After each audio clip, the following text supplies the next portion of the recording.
good many of you have heard or have read articles written about the inception of AA. There are probably some who haven't.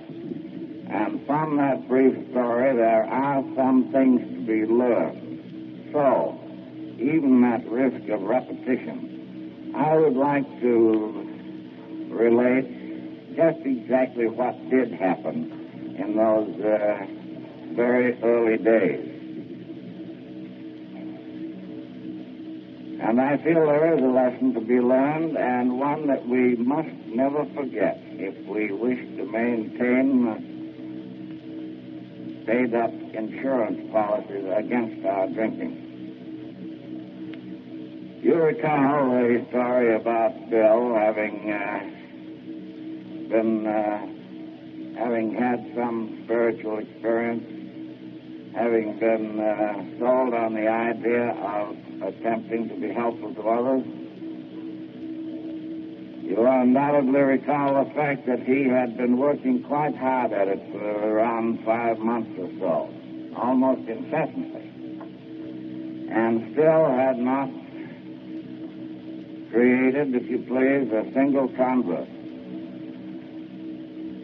Not one. As we express it, no one had gelled. But he had worked tirelessly with no thought of saving his own strength or time or anything. But nothing seemed to register. When he came out to Akron on this business mission, which perhaps for the good of all of us turned out to be quite a flop, although he had the same lick but didn't know it. He was tempted to drink, and he was pacing up and down the lobby of the Mayflower Hotel, wondering whether he better buy those 2/5 of gin and be a king for a night, as he expresses it, or not. And his teachings led him to believe that he possibly might avoid getting into difficulties if he found some alcoholic on whom to work. And spying the name of our good friend, Reverend Walters, on the bulletin board in the lobby of the Mayflower, he called up the good doctor and asked him the names of some of the group of people with whom he had been affiliated and through whose instrumentality he had acquired sobriety. The good doctor said he wasn't one, but he knew of quite a number, and he gave him quite a little list, I guess about 9 or 10 of them. So Bill starts to call them up without very much success. They had either just left town, or they were just leaving town, or they were having a party, or they had a sore toe or something. Anyway, they came down to the end, or at least very nearly the end, and his eye lights on the name Mrs. and happened to get our good friend Henrietta. But he called up good Henry and told her what he wanted, and she said, come right out and have luncheon. So out he went and went into his story in considerable detail, and she said, I have just the man for you. So she rushes to the phone and calls up Anne and tells her that she has just the fellow to be helpful to Bob, and we should come over. And he said, well, I guess we better not go over today. But Henry is very persistent, very determined individual. He said, oh, yes, come on over. I know it'll be helpful to Bob. Well, Henry didn't think it was quite wise for us to come over there. And finally, Henry bore in to such an extent that she had to tell her that I was very much in the sack. And has, in fact, it passed all capabilities for listening to any conversation. and it would just possibly have to be postponed. So she starts in the next day, having invited being Sunday and Mother's Day, and we said that Ann said we would be over. Well, I don't ever remember feeling much worse, but being very fond of Henry and having said we'd go over, we started over, and I extracted this solemn promise from Ann on the way over that 15 minutes of this stuff was tough. That I didn't want to talk to this mug or anybody else, and we'd really make it snappy. Now, these are actual facts. We got there at 5 o'clock, and it was 11:15 when we left. Now, you know, or possibly your memories are good enough to carry you back to certain times when you haven't felt too good, and you can easily visualize the fact that you wouldn't have listened to anybody unless that individual had really had something to tell you. And that's the way I felt about Bill. And I recognized the fact that he did have something, and so I listened those many hours. And I stopped drinking immediately. But very shortly after that, there was a medical meeting in Atlantic City. And I developed a terrific thirst for knowledge. I had to have knowledge. So I would go to Atlantic City and absorb lots of knowledge. I usually mention the fact that I incidentally had acquired a thirst for Scotch, but I didn't mention that. But anyway, I went to Atlantic City and really hung one on. And when I came to, I was in the home of a friend of ours in Targa Falls, one of our suburbs. And Bill came over and got me home. Gave me a hooker or two of Scotch that night and a bottle of beer the next morning. And that was on the 10th of June of 35, and I have had no alcohol in any form that I know of since. Now, the interesting part of all this are not all these sordid details, but the condition that we two fellows were in. We had both been associated with the same bunch of people. He in New York and I in Akron. I had been associated with him, in fact, for 2 years and a half. He for 5 months. He had acquired this idea of service, and that I had not. But I had done an immense amount of reading, which they recommended. I had refreshed my memory on the good book, and I'd had an excellent training in that as a youngster. They told me that I should go to their meetings regularly, and I did every week. They said I should affiliate myself with some church, and we did that. And they also said that I should cultivate the habit of prayer. And I did that, at least to quite a considerable extent for me. But I got tight every night. And I mean that. Every once in a while, it was practically every night. And I couldn't understand what was wrong. I had done all these things that these good people told me to do. Every one of them. And I thought very faithfully and sincerely, but I still continued to overindulge. But the one thing that they hadn't told me was the one thing that Bill had. The instruction to attempt to be helpful to somebody else. So we immediately started to look around for prospects, and it wasn't long before one appeared in the form of a man whom you all know.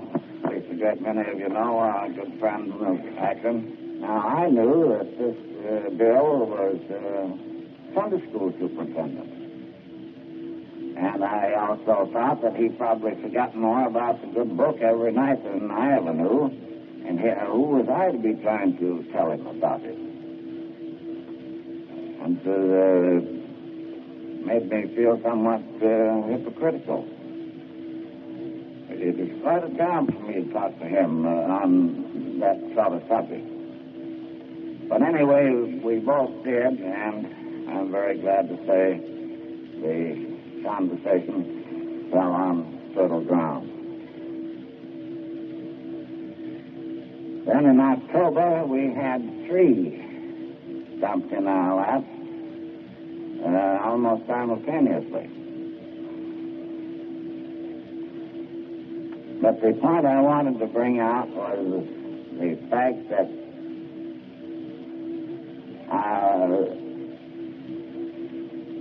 in my mind, the spirit of service is of prime importance, although it has to be backed up with some knowledge of the subject. I know I used to go to the hospital, and I'd stand there and talk. I talked many a time to a chap in a bed for 4 or 5 or 6 hours. I don't know how he ever stood me for 5 or 6 hours, but he did. Probably we'd hidden his clothes or something. But anyway, it came to my mind that I probably didn't know too much about what I was talking. Therefore, we being stewards of what we had, and that includes our time, I was not giving a good account of my stewardship of time. If it took me 6 hours to say something to this man that I could have said in an hour, we'll say, if I'd known what I was talking about, I certainly was not a very efficient individual. And incidentally, I'm somewhat allergic to work anyway. So I felt that I should continue to increase my familiarity not only with the good book, but read a good deal of good standard literature and possibly something of scientific interest along with it. So I did cultivate the habit of reading, and I think I'm not exaggerating when I say that I have probably averaged to read an hour a day for the last 15 years. Now, I don't say that to try to sell you on the idea that you've got to cultivate that habit of reading an hour a day, because there are plenty of people and fine AAs that don't read very much. You see, back in those days, we were groping in the dark entirely. We did not know much about it. We knew practically nothing of alcoholism. A physician, knew nothing about it to speak of. Oh, I'd read about it, but there wasn't anything worth reading in any of the textbooks. And usually the information about it consisted on some queer treatment for DTs if you'd gone that far, and if you hadn't, why, you prescribed a few bromides and gave the fellow a good lecture. None of which, of course, amounted very much. And in early AA days, we became quite convinced that the spiritual program was fine, but we could help the Lord out a little with some supplementary diet. So, in the early days, Bill, having a lot of stomach trouble, had stumbled across the fact that he got along much better on sauerkraut and cold tomatoes. And so we thought that inasmuch as Bill had to have that experience, that probably everyone else would share the same. But of course we discovered later that most any dietary restriction had very little to do with the acquisition and maintenance of permanent sobriety. We, in our own stories in the mountain thing to speak of, when we started in on Bill, we had no 12 steps, we had no traditions, we had nothing of that kind. But we were convinced that the answer to our problem was in the good book. And it became somewhat evident, we thought, to some of us older ones that it was contained, the fact that we found absolutely essential to a rather limited section of the good book. In other words, the Sermon on the Mount, 13th chapter of Corinthians, and the book of James. I think we got those ideas pretty firmly implanted in our minds very early. And we had in those days, our membership got to 5 and 7 and 10 and still small. Why, we used to have daily meetings in somebody's house. It was probably providentially arranged that all this happened at a time when everybody was broke, and awfully broke, too. It was probably much easier for us to be successful when broke than it would have been to have been successful if we'd had a good checking account apiece. But I know that we were every one of us just so painfully broke that, well, it wasn't a pleasant thought. But nothing could be done about it, and everybody else was broke too, and so we didn't take it too much to heart. But I do think that was providentially arranged. But anyway, we kept on having these meetings and having these discussions and attending the meetings of these good people with whom we had been associated, and did continue to have them with them until, in Akron I'm talking about, of course, until about 40, or maybe early in 41. Might have been January 41. I don't recall the exact date. When we outgrew the residence of this good friend who had allowed us to bang up the plaster and the door jambs, carting chairs up and down the stairs, and he had a very beautiful home. We had outgrown that, and so we stepped out and in a short time acquired the rental of the auditorium in the King's School. And I'm talking about the group that I attend personally, has been there ever since.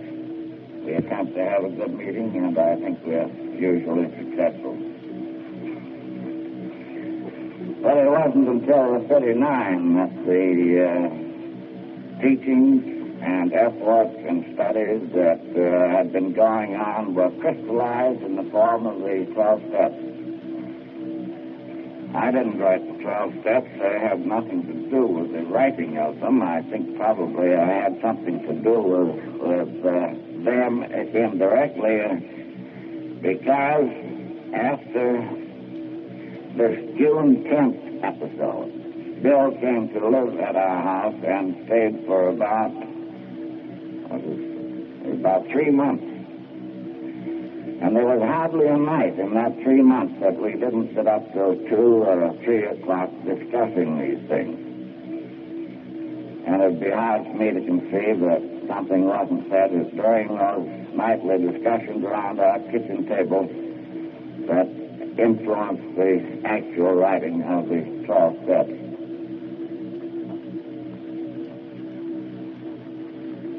They're much more handy to have in that form, of course.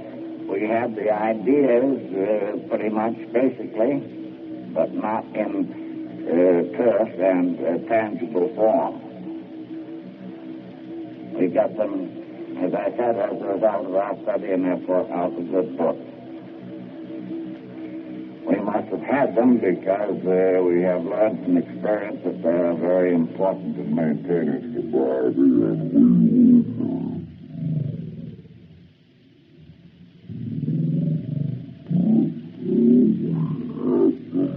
not in exactly the written form as you know them now. But that is the way that things started off in Akron. And as we grew, of course, we began to get offshoots first one was in Cleveland, and I don't remember the next one, but anyway, they were started in Akron not too long after that, and have been continuing ever since. It was a great source of satisfaction to me to feel that I may have played some part in kicking in my 2 bits worth toward getting this thing started. I like to think that I have done that. Maybe I'm taking too much for granted, I don't know. But I feel that I was simply used as God's agent. I feel that I'm no different from any of you fellows, girls, except that I was a little more fortunate. That I got this message 13 and a half years ago, and some of you had to wait till a little later. In fact, I got a little peeved at our Heavenly Father because he was a little slow on the trigger, because I thought I would have been ready to receive it quite a while before he got around to present it.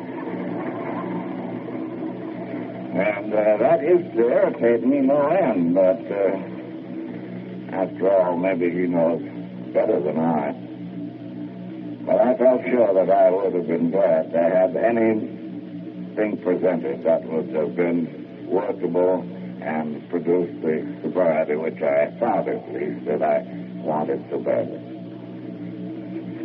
I used to even doubt that at times. I would go to my good friend Henry and say, Henry, do you think that I want to stop drinking this? Henry, being very charitable, told that, yes, Bob, I'm sure you want to stop.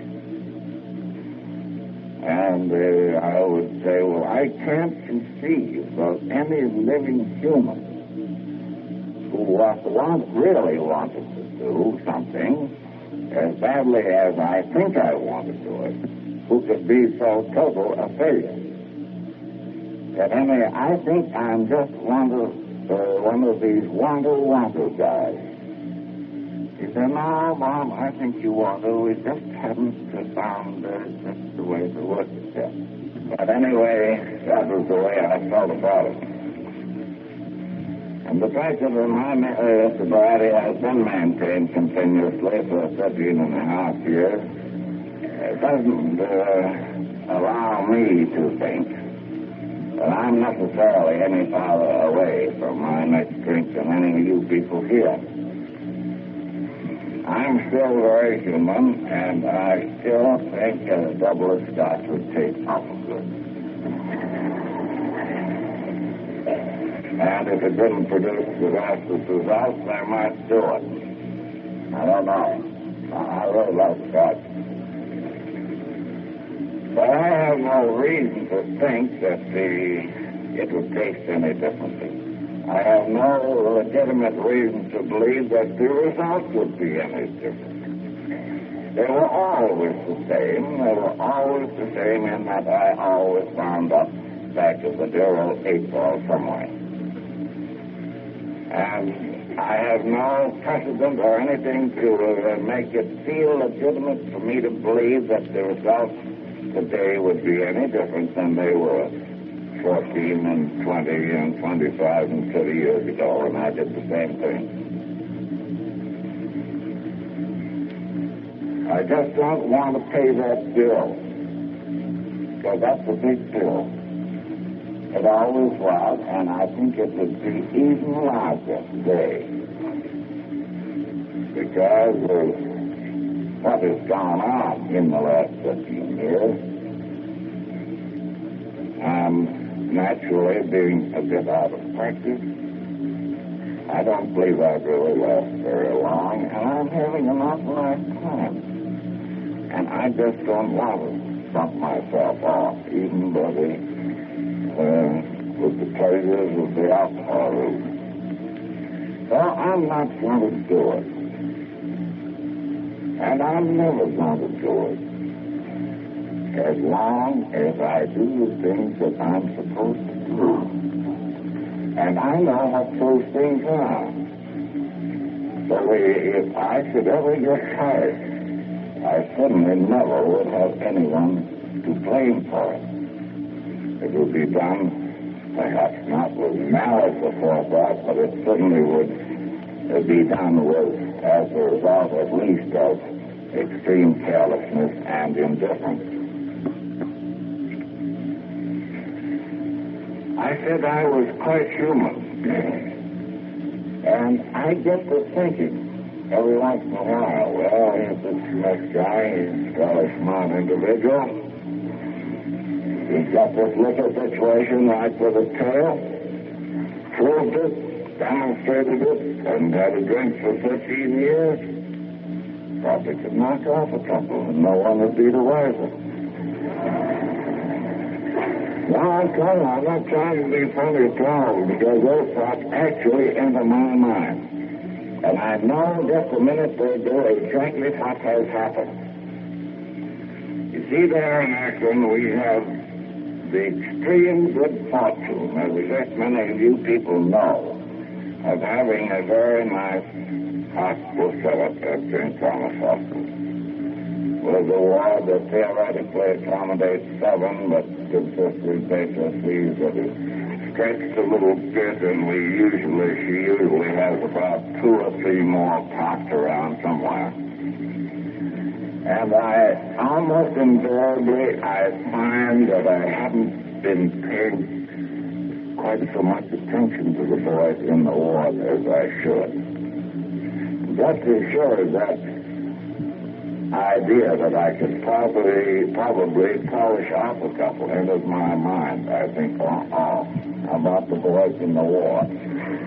You've been giving them the semi-brush off here for a few days. You better get back on the job, big boy, before you get into trouble. And I got her right back, and am much more attentive than I had been in the days preceding the time that I got this funny idea. But I get it, and I get it every once in a while, and I'll probably continue to get it as long or whenever I get careless about that one thing. You know, back in those early days about which I spoke, before we had the 12 steps, we did have some other things besides the actual biblical book. I was getting to thinking more of Smith than I was the ward, otherwise I wouldn't have neglected him. And I wasn't being especially loving. When these fellows had come there, indicating their desire for help, and I was just a little too busy to give them any, or at least very much, of my time. Don't want to be bothered with the bird. 10 cents to get rid of them, well, that's easy. You could even stand 2 bits.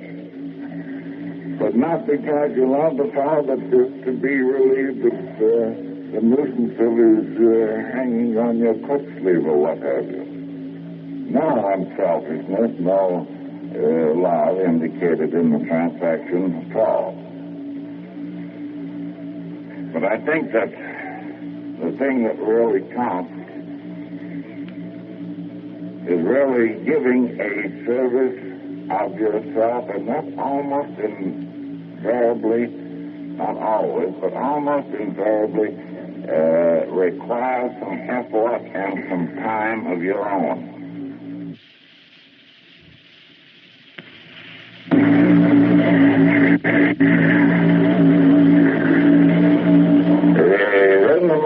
Putting a little quiet money in the dish, that helps, and possibly that's indicated too. But that isn't giving much. That is for the average individual in days like this when most people get along at least fairly well.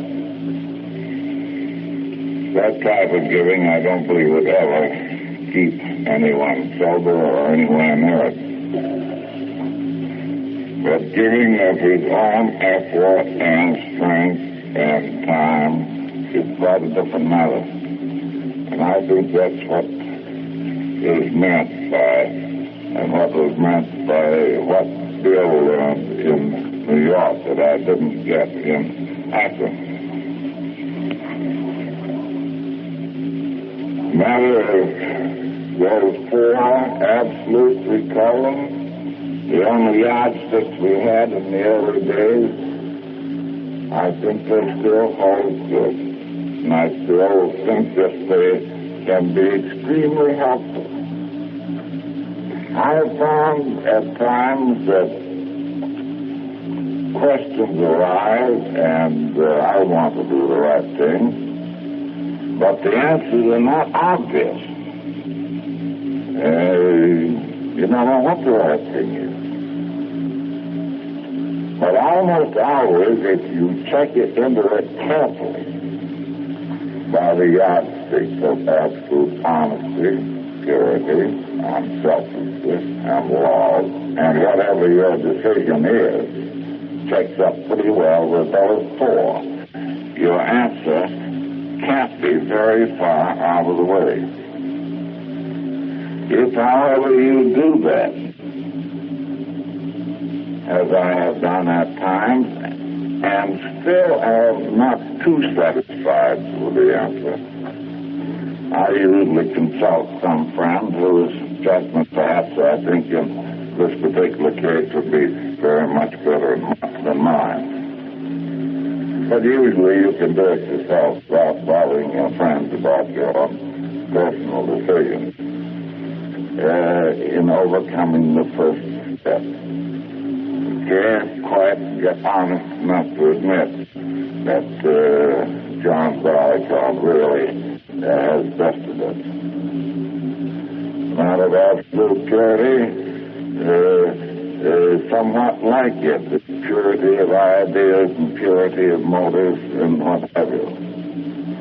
Non-selfishness, those things that I've just been talking about, not the dime of the two bits to the bump, and actually giving of yourself. And as you all know, the absolute law is probably a big word incorporating all three with a little bit more along with it. I think that is a very difficult thing to have absolute law. I don't think any of us will ever get it. But that doesn't mean that we can't try to get it. It is extremely difficult for me, and I feel that I never have been very successful at it. It's very difficult for me to love my fellow man. I didn't dislike him, but I didn't love him. Unless there was some special reason, I was just indifferent toward him. I wouldn't do him any harm. I would be willing to give him a little lift if it didn't require too much effort. I never would injure him at all. But to love him, I just couldn't do it for a long time. And I think that I overcame it to some extent when I was forced to do it. Because I was either going to love this Fred or not, to attempt to be helpful to him, or I would probably get tempted.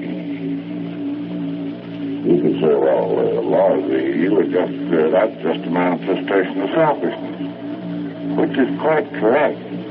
I was selfish to the extent of not wanting Smith hurt. So to keep from getting Smith hurt, I would attempt to go through the motions of being helpful to this other fellow. You can debate it any way you want to, but the fact still remains, for the average individual, absolute love is a thing that he will never acquire. I suspect there are a few people who do. I think maybe I know some that come pretty close to it. But I think I could count them on the fingers of one hand. I don't say that in a disparaging manner. I have some wonderful friends. I'm talking about it in its finer aspects, particularly as it occurs to AA.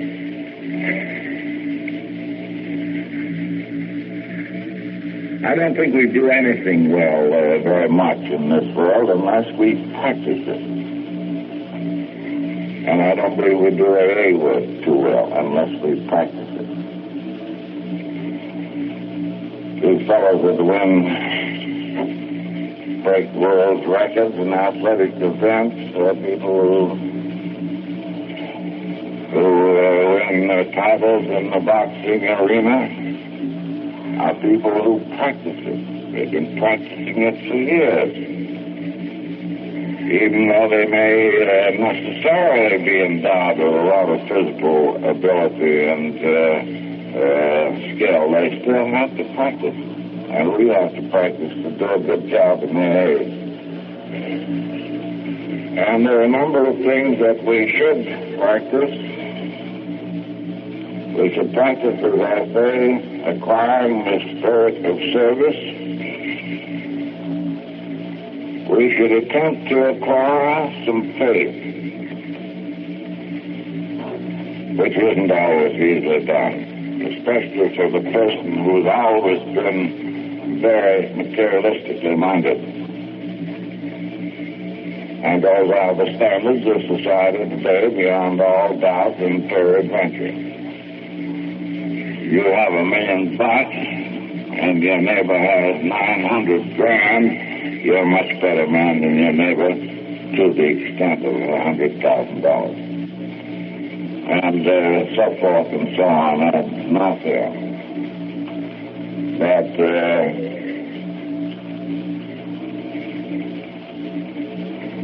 I think that it can be acquired. It can be acquired slowly. I think that is something that has to be cultivated also. That was not easy for me. I just assume it's difficult for others. Another thing that is difficult for me, and I probably don't do too well yet, and that is the matter of tolerance. We're all in time to have closed minds. They're pretty tightly closed. And that's one reason that some people find spiritual teachings difficult. They don't want to find out too much about it for various personal reasons. One reason is the fear of being considered effeminate, just for illustration. But anyway, the matter of tolerance toward the other individual's ideas, it's quite important that we do acquire it. I think I've acquired it. I have much more of it than I did have, although not enough to hurt me any yet. The other day, if somebody crossed me, I would have to make at least a caustic remark about it, which I've done many times, much to my regret. And later on, I find that the man knew much more about it than I, and I've been infinitely better off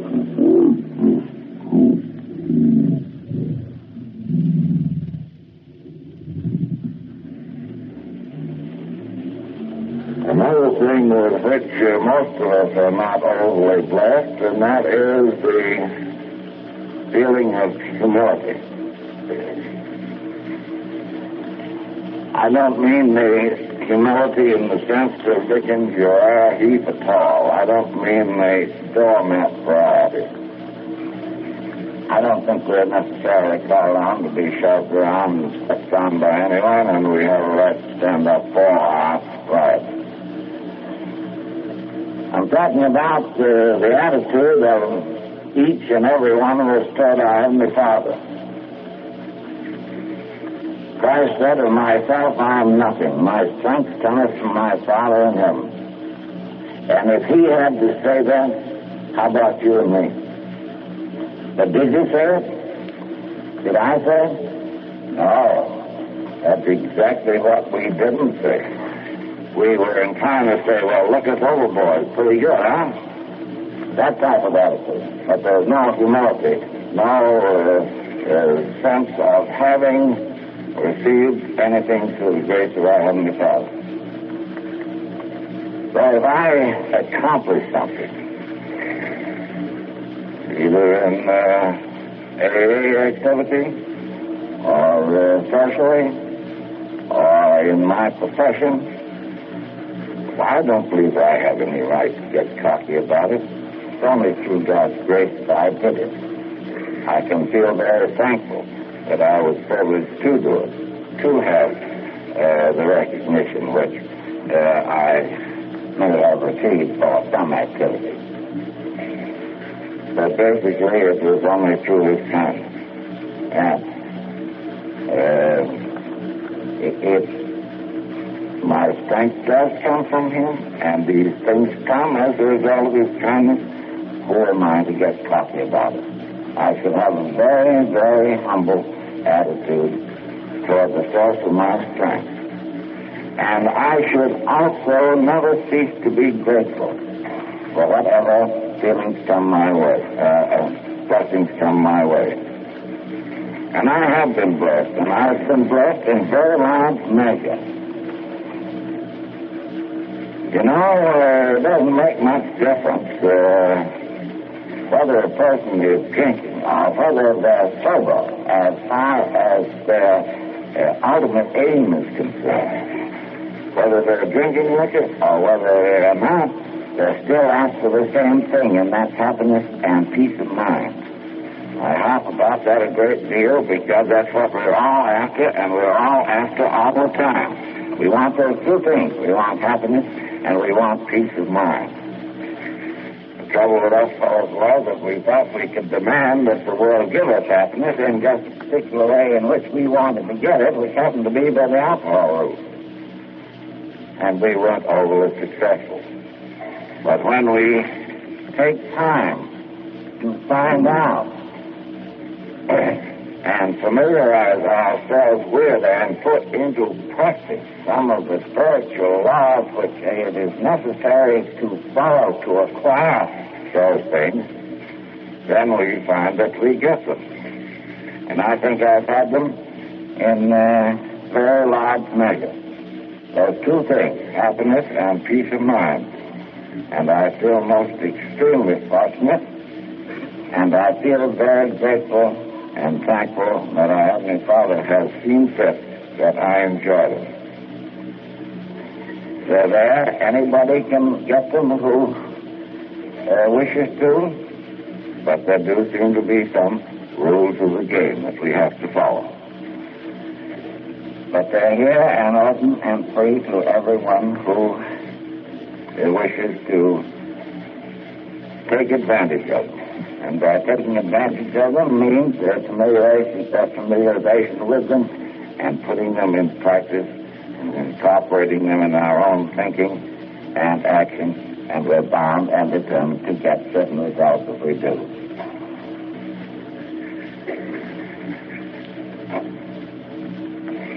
As I said, it is a very great source of pleasure and gratitude to me to feel that maybe I kicked in my 2 bits left toward starting this.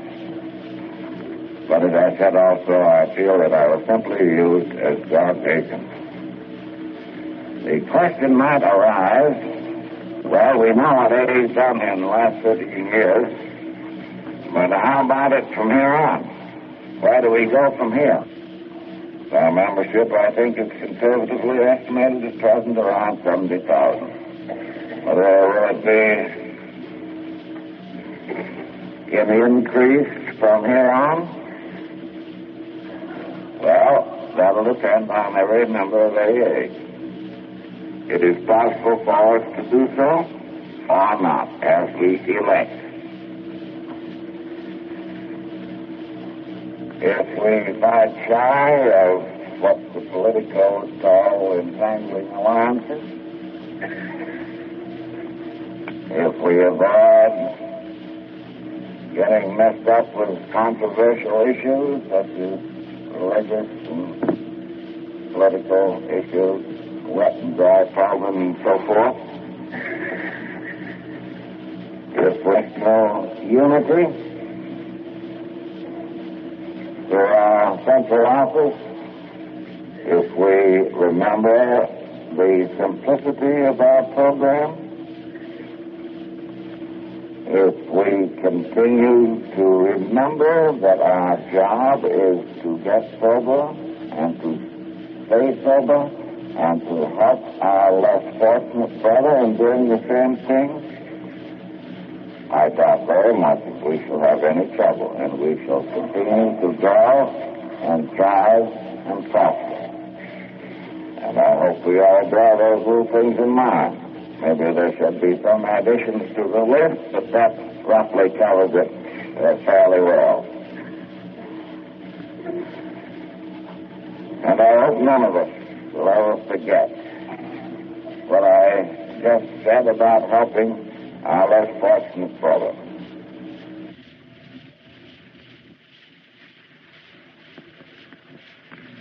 We'll now give you a little of the first international conference at Cleveland, Ohio, 1950. This was July the 28th to 30th, 1950. And this is where Dr. Bob gave his last talk.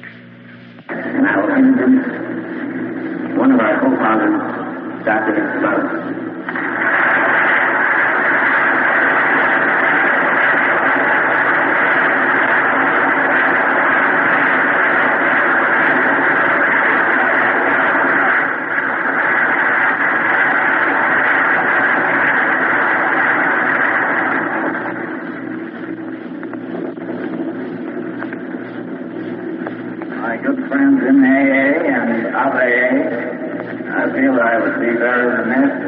Take this opportunity to welcome you here to Cleveland, not only to this meeting, but those that have already transpired.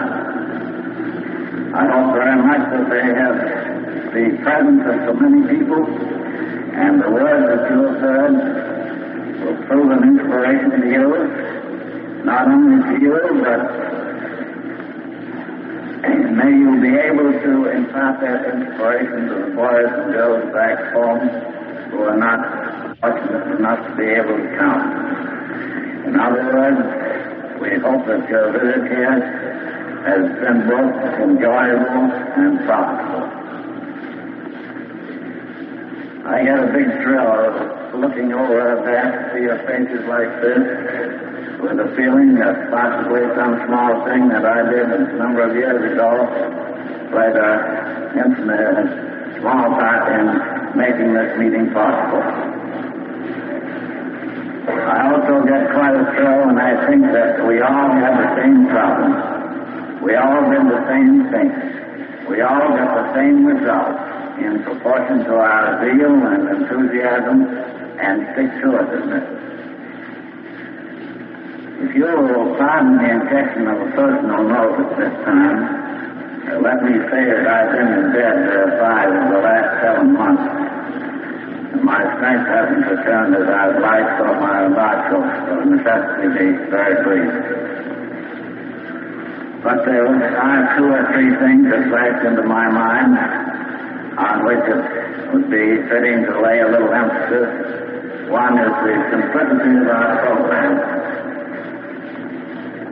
Let's not louse it all up with Freudian complexes and things that are interesting to the scientific mind, but have very little to do with our actual AA work. Our 12 steps, when simmered down to the last, resolve themselves into the words love and truth. We understand what love is, and we understand what truth is. So let's have those 2 things in mind. Let us also remember to guard that erring member of the tongue. And if we must use it, let's use it with kindness and consideration and tolerance.